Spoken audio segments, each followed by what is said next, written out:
بسم الله الحمد لله والصلاة والسلام على رسول الله.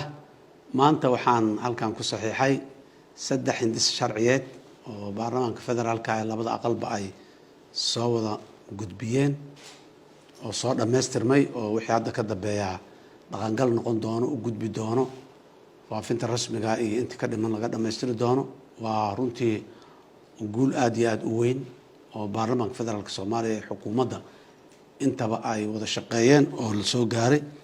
taariikh gaar ah iyo muhiimada gaar ah ayuu leeyahay sharcigan qaarkiis oo sida sharciga sirdoonka iyo mas'uuliyadda qaranka oo aanan jirin sharci dhisan oo hay'addu ay ku dhisan tahay muddo dheer na la wada dhowrayay dhowr iyo 50 sano kadib maanta in la dhaqan geliyay oo uu jiro wax weyn weey. waa tallaabo horey loo qaaday oo aad iyo aad muhiim u ah.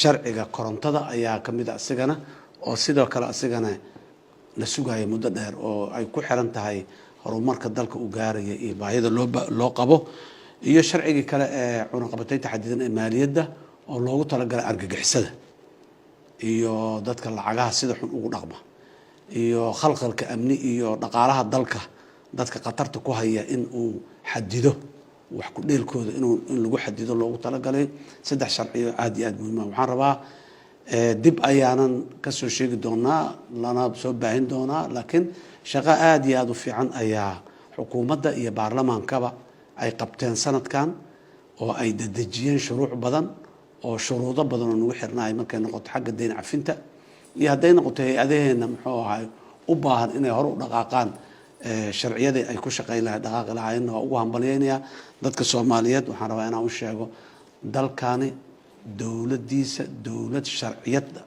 ku saleysan oo tallaab kasto ay qaadayso hadday horumar tahay hadday amni tahay hadday siyaasad tahay dhammaanba ku saleysan sharciyo. waa sababta aan wada xaajoodka iyo aan ugu jirnahay arrimaha dib u eegista dastuurka qaranka oo aan rabno dalku dal dastuur leh sharciyadiisa dastuurka ka farcamayo dhan ay u dhameystiran yihiin oo dal casri ah oo qawaaniintu sareyso inuu noqdo ayaan rabnaa. dadaalkaasi aad iyo aad ayaa hay'adaha dawladdu ay u muujiyeen waa tan hadda ku ammaanaya fulinta iyo sharci dejinta intaba.